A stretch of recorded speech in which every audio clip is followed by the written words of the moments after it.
YouTube, what is up? We are finally back from our Challenge Cup tournament. We are just gonna hang out with the tee today. Don't really have too much planned for today's video. I think we're just gonna get back into the routine of things after taking last week pretty much off. We had one hit tracks tournament where we were absolutely smacking the ball this past weekend, but that was the only time we really swung the bat after getting back from hit tracks. Just kind of took the week off, mostly because we were behind on work, but also because we had spent the previous couple weeks every single morning swinging off the tee and getting after it. So just took a little mental break. Now ready to get back after it, get back on the routine of things, prepare for our tournament in March, which is the Shamrock Special, where we're gonna be playing open. So we got today off the tee, we got tomorrow with Ryan and Sam. And I think Thursday Sam is gonna BP with us. If he ends up ditching, we're gonna hit off the tee again. And then Friday we got hit tracks as well this week. So getting back into routine, we can continue to make progress on the swing. Let's get after it, let's go. We are ready to roll. One thing I've really been enjoying about my swing recently is just how planted in the ground that lower body has been, how stable that lower body has been. Still dipping a little bit with that upper body posture,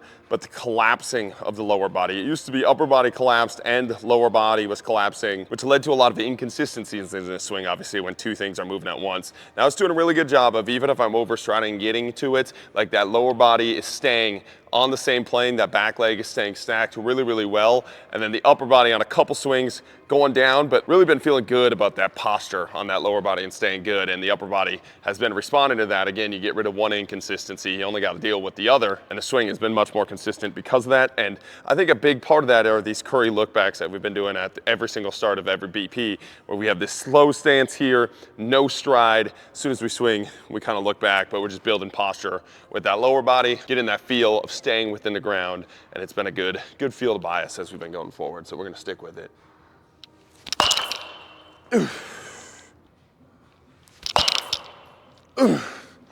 I think the biggest thing as we get close to the season is just seeing more live pitching.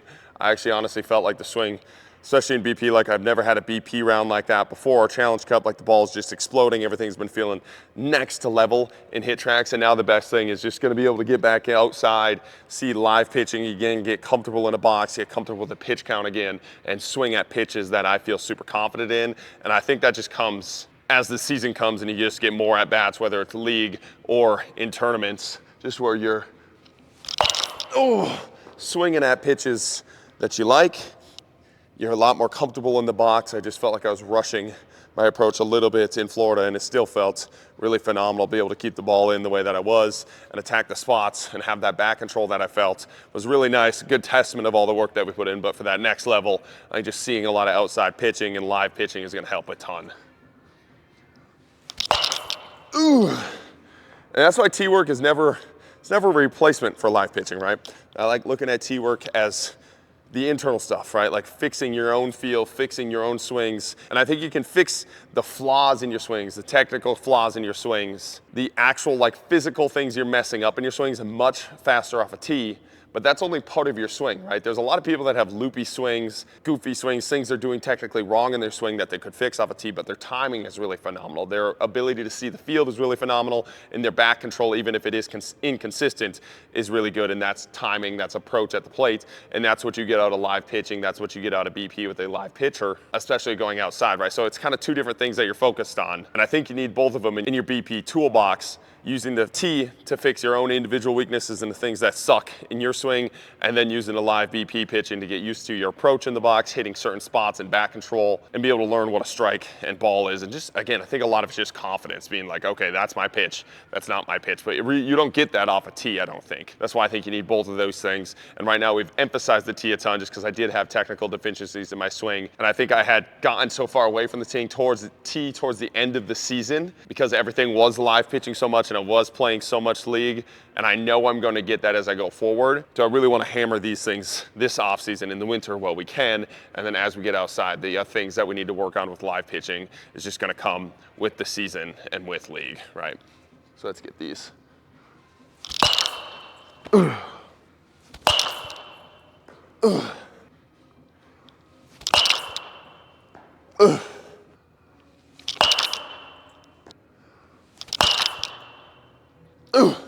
All right, let's get to this Peacock drill. Now we're gonna get to the Peacock drill, switching up the bats, going to this handle load here, just saving some swings on a regular bat, getting some heavy bat work. I think if you can swing a heavy bat, you can swing a light bat, you can swing different implements, it makes swinging the gamer just a little bit easier. Just be able to swing everything, right? So we got this Peacock drill, working on patience on that backside. I think a lot of times when I get myself in trouble, I trigger just a little bit too early on the pitch. And it's something I know I don't have to do. It's not necessarily I'm triggering because I have to rush everything in the swing. It's just triggering mentally and like having a bad timing off the pitch in and of itself. So like this drill is one that's a little bit better with live pitching. It's really, really hard with live pitching to be able to teach that patience on the back leg, but even just biasing that patience and be able to step here and then hold that posture before we attack has been a really nice feel of just slowing my swing down just a little bit. I have fast enough hands to be able to get there, get that barrel extended. And I think that's the thing that I think about a lot is like I'll trigger to get my barrel out in front fast because it feels like I want to go here, but I don't need to trigger with the lower body to do that, right? Like I can sit with that lower body, stay here, and trigger with the hands to get the hands out there and attack the ball farther out rather than do almost attack it with my lower body. I feel like I'm trying to create speed with the lower body rather than create speed with that barrel, and that just rushes everything. It just leads to me popping up a little bit too much. So we got this Peacock drill here, open it up, staying patient, let's go. Ooh, a little bit too close to the tee there. Other than the lower body being patient, the one thing that I've really been liking is how much I'm getting my barrel out there and attacking the ball. The more that I get this feel, the better this season is gonna go. Attack with the barrel. Keep the lower body patient and in the ground, and then let the barrel attack. Ooh. Ooh. That one was a little rush for my liking. This is a nice little tempo drill too. It kind of teaches you when to accelerate. You don't have to do it all at once, right? It should be a gradual acceleration into that swing so that the fastest point of your swing is when you're making contact with the ball, not way back here. You're not super jerky here and then having to catch up, and then it's a rollover. It's nice and smooth.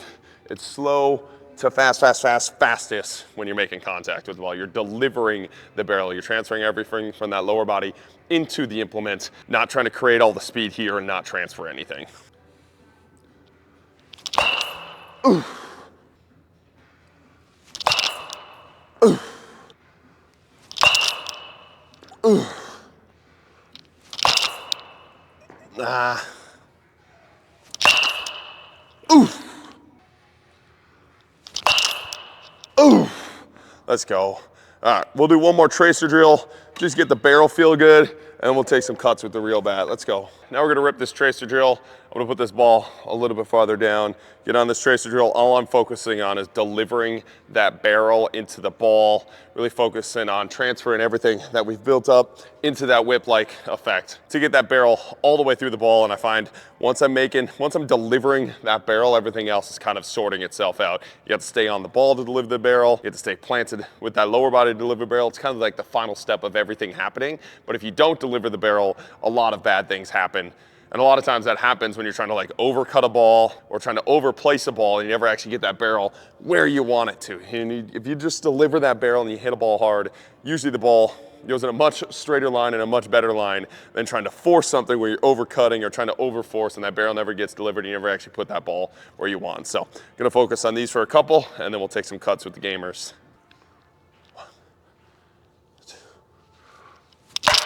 Oh, there we go. That ball smacked.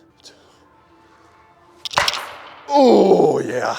I know I've mentioned this in previous videos, and it's harder this said than done, but it's not necessarily about swinging out of your shoes, but swinging hard when you have a consistent swing is typically gonna lead to a much better result than trying to force something through a gap. Like, especially when you're like not trying to hit home runs. The thing I feel like a lot of people do when they're not trying to hit home runs is they almost like pull something off their swing, or they think they're pulling something off their swing.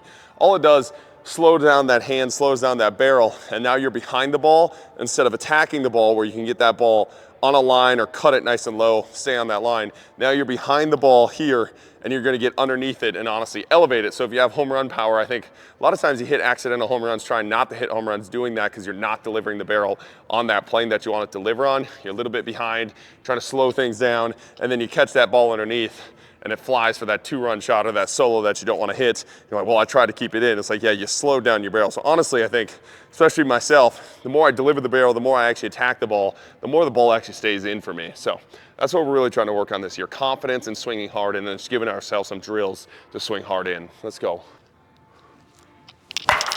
Ooh. Ooh. Oh, that ball's hammered. 2 more here. Deliver. Deliver that barrel. Ooh. Oh, yeah. Way to stay sideways on that. All right, let's take a couple rounds with the gamer. Just get that cut swing feeling back in, and we'll call it a day. Nice little rust breaker today. Now we're just gonna take a couple rounds here. I think first round I'm gonna work on the double overlap.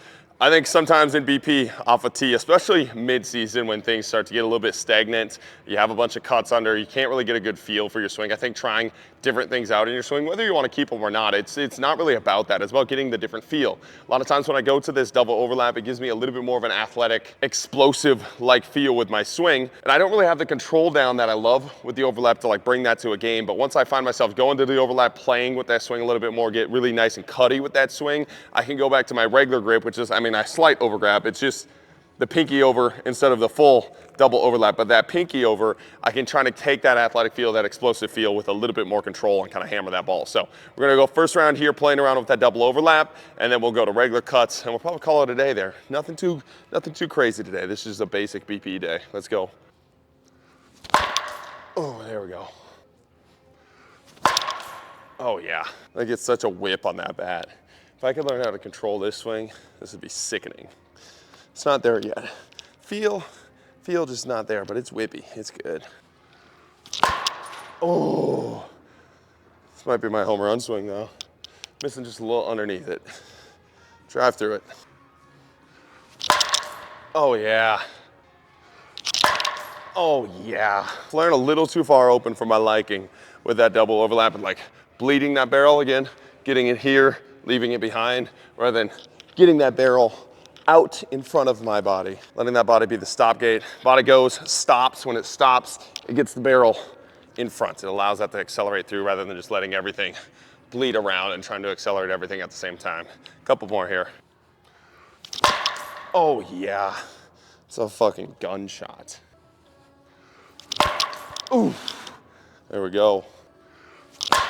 Oh yeah, one more like that. Ooh, okay. All right, we'll go back to our regular grip, hit one more round. Then we're gonna break in this Victus that we won, but we'll do a review on that on Thursday, not today.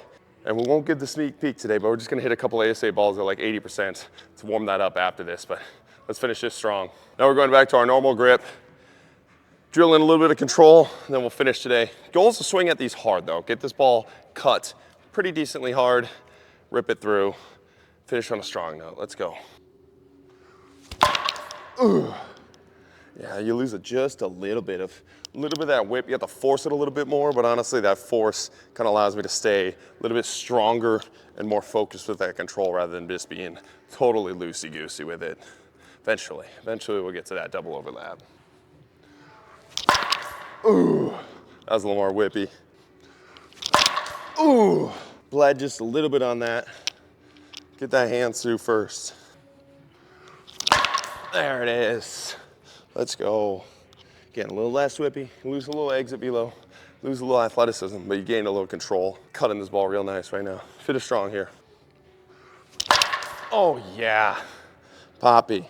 One thing I've been really nice with too is like letting those hands leg back. Feeling I'm getting a really nice job letting those hands get back and up while the lower body goes forward, so it creates that stretch. Once the lower body's planted, I accelerate and try to plant to get this out in front and through. I think if the lower body's not planted and trying to come forward together, everything's together, there's no stop to release that barrel and everything kind of bleeds open. You need that lower body to stop you so then everything can come through and stop and you have something to counter that with. The lower body's not set, it's not gonna be good. So I'm feeling that leg real nice, doing a good job of getting that lower body in the ground so I can accelerate back through. Finish strong here. Ooh, that was the best one yet. Ooh, all right, there we go. That's a pretty good break at Rust Day. 45 minutes on the sticks, nice and easy. Get a good little warm up in, get that spine moving for tomorrow's BP. Work on a couple things off the tee that we can bring tomorrow's live pitching. I'm gonna go break in this Victus with some ASA balls, hit it at like 60, 80%, get like 20 to 30-ish swings on it. So Thursday, it's ready for a a review this week. We won this with a dizzy bat challenge. We had to put our head on the bat, spin a bunch of times, and then sprint the first, and your boy got it done. Your boy did eat shit while he did it. That drill was significantly harder than I thought. Oh, we got a 12-month warranty on this bat as well, too. But this is a big boy load, full ounce end load, 27 5-ounce bat. Should be pretty sickening. Never swung this Victus before. So I'm excited for this one, but we'll review this on Thursday. Appreciate you guys watching today. Keep chopping wood, baby. Let's go.